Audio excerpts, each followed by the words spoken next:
Bonjour, on se retrouve aujourd'hui avec un mini-album et la collection Cozy Days de Simple Stories. Donc vous avez vu s'afficher en haut le papier sur lequel en fait je me suis basée pour créer cet album. C'est un papier 30-30 qui est composé de tags. Donc seulement tout le papier en fait ce sont des tags alignés et le papier est recto verso, c'est-à-dire que d'un côté vous avez des tags avec voilà, une illustration et de l'autre côté une illustration en partie et un petit espace blanc qu'on pourrait penser pour du journaling. Et donc du coup je me suis servi de ce papier et du gabarit des tags que j'ai découpés, et j'ai découpé tous les tags. Et ensuite je suis venue redécouper mes photos aux dimensions des tags. Et en fait, les tags seront l'élément essentiel de mon album et en constitueront les pages. Donc du coup, j'ai joué entre des tags plus sobres, des illustrations, des tags recto verso, des tags collés avec une photo. Et en général, j'ai conservé en tout cas les illustrations qui me plaisaient le plus ou qui avaient le plus de sens pour moi. Donc sur cette collection d'automne, j'ai gardé voilà, des choses qui pouvaient être raccord avec mes photos. Pour la couverture, ce sera donc un papier 30-30. J'ai utilisé ici le petit set de reliures que l'on peut trouver chez Craftelier. Et donc il faut 4 morceaux de cartonnette dont toutes les dimensions vont s'afficher sur l'écran. Qui vont permettre de faire un petit livret qui s'ouvre en 2 parties. Donc du coup, je positionne la petite règle équerre, là, comme vous pouvez le voir à l'écran, sur les bords de mon papier, ce qui me permet d'avoir la bonne mesure en fait pour remborder ensuite mon album. Et donc ensuite, on pose les petites règles en T et le petit supplément de réglettes qui viennent marquer l'écartement entre les cartons. Et là, je dois avouer que c'est quand même formidable parce que déjà, on a l'alignement qui se fait bien avec le T déjà. Et ensuite, l'écartement étant parfait avec la bonne mesure donnée par la petite réglette en bâtonnet, et bien du coup le pliage, tout se fait parfaitement et c'est vraiment super confortable. J'ai rarement eu un album aussi bien fini en termes de cartonnage, ce qui n'est pas toujours mon fort. Et donc du coup, j'ai trouvé ça assez génial comme système. J'avoue que je vais en user et en abuser. Donc du coup, après, il suffit de bien s'aligner. Voilà, je viens me positionner au niveau de mes cartons. Donc en fait, on a un premier carton qui fait 1,5 de large, 1 pouce et demi de large, un deuxième carton qui fait 1 pouce de large, un troisième qui fait 3. Et ensuite, on va répéter en fait le 1 de large et le 1,5. En fait, les morceaux de cartonnette de 1 pouce de large formeront la tranche de l'album et les deux de mesure 1,5 formeront l'ouverture de l'album qui se fera en fait en 2 parties. Donc là, je viens coller tous mes morceaux de carton, je les encolle bien, je viens les poser pour former le corps de mon mini-album. Donc je viens bien maroufler en fait mon papier pour éviter les bulles. Et puis ensuite, je me resserre de la petite réglette pour garder exactement la même dimension de papier de part et d'autre, à gauche, à droite et en haut, en bas. Et en fait, on a l'écartement parfait. Enfin, on a la distance parfaite pour pouvoir remborder son carton ensuite et avec quelque chose de bien régulier. Donc c'est vrai que c'est vraiment quelque chose d'assez simple pourtant, hein, mais qui, moi particulièrement, moi qui ne suis pas une grande adepte des mesures précises et du cartonnage, m'a simplifié largement la vie. Du coup, on a tout un ensemble qui est bien prêt et bien dimensionné. Donc je viens marquer un petit peu mes plis par sécurité. Et puis ensuite, on va remborder à droite et à gauche. Donc là, pour même chose, vous avez ce petit outil qui vient en coin se positionner sur le carton et puis ensuite permettre de couper couper les angles avec une distance parfaite. Donc la même chose, pas besoin de s'embêter. Et on a un angle qui se positionne parfaitement. Donc là, je viens en coller de part et d'autre mes 2 morceaux de papier donc, pour former la couverture du mini. Donc j'applique bien, je maroufle bien mon papier pour ne pas avoir de bulles et que ça colle bien partout. Je marque bien mes plis aussi pour que l'album se manipule facilement. Les écartements sont parfaits. Donc vous pouvez mesurer en fait les petites réglettes, les petits bâtonnets qui permettent de mesurer l'écartement peuvent, s'ils se posent dans un sens ou dans l'autre, avoir une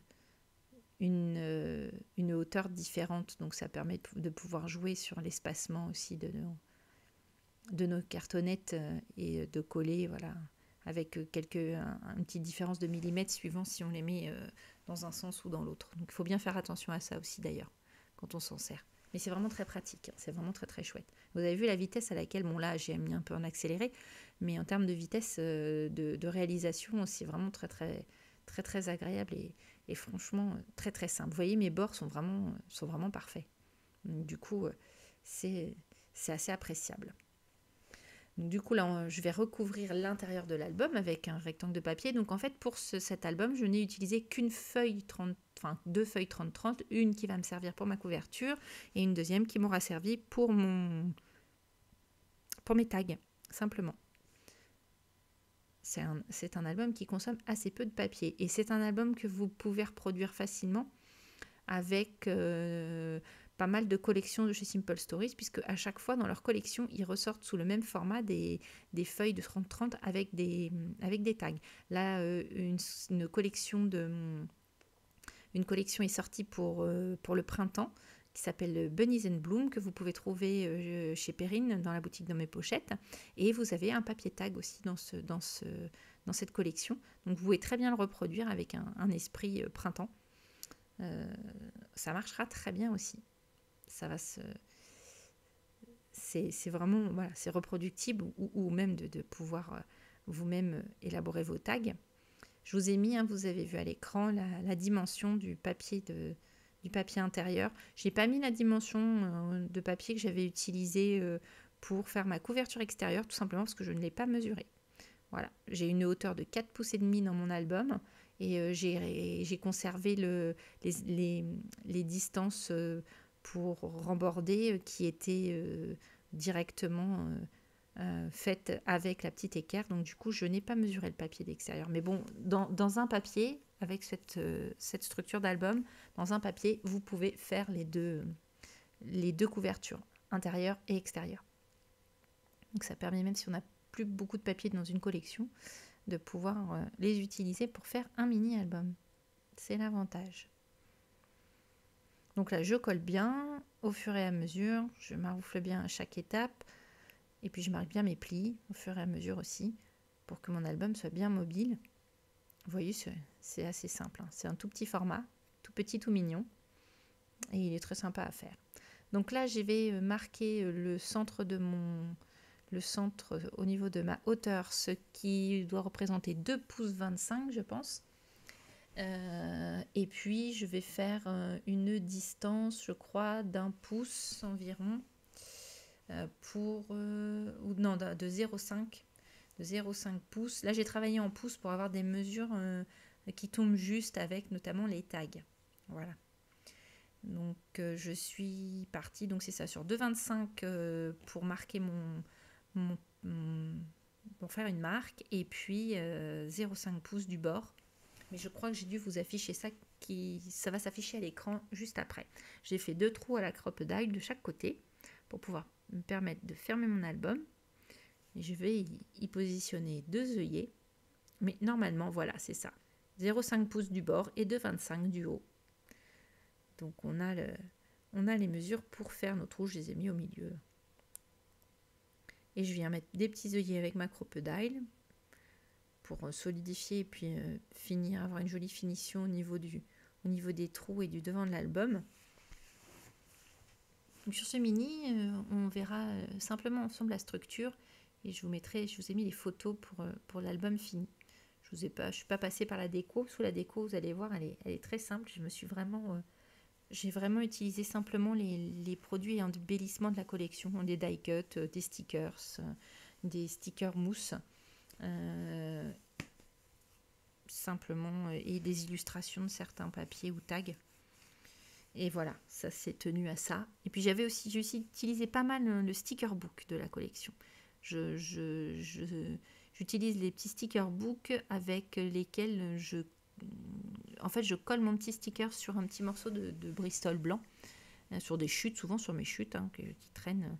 Et puis je fais comme ça, je double comme ça mon petit sticker. Et puis ça permet d'avoir comme des petits die cuts. Donc là, j'ai fait un trou dans la partie, le milieu de mon album pour glisser un anneau. Donc j'ai pris le centre. Donc je suis allée à 1,5 et j'ai dû aller à 1 pouce de distance. Ça dépend aussi de votre anneau. Donc voilà, il faut vérifier avec l'anneau que ça passe bien.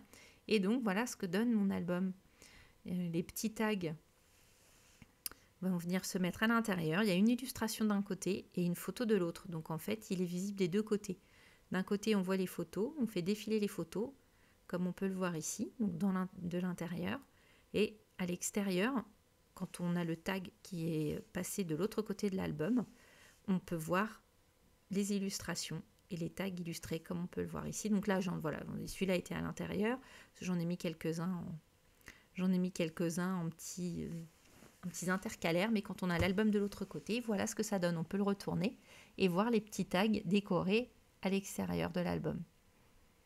Ça permet d'avoir quelque chose, voilà, un petit album vite fait, amusant, avec un petit côté rigolo et un peu interactif. Donc, j'espère que cette vidéo vous a plu. N'hésitez pas à vous abonner et à activer les notifications pour recevoir un avis à chaque nouvelle vidéo. Je vous dis à très bientôt avec une nouvelle vidéo et je vous souhaite bon scrap. À bientôt!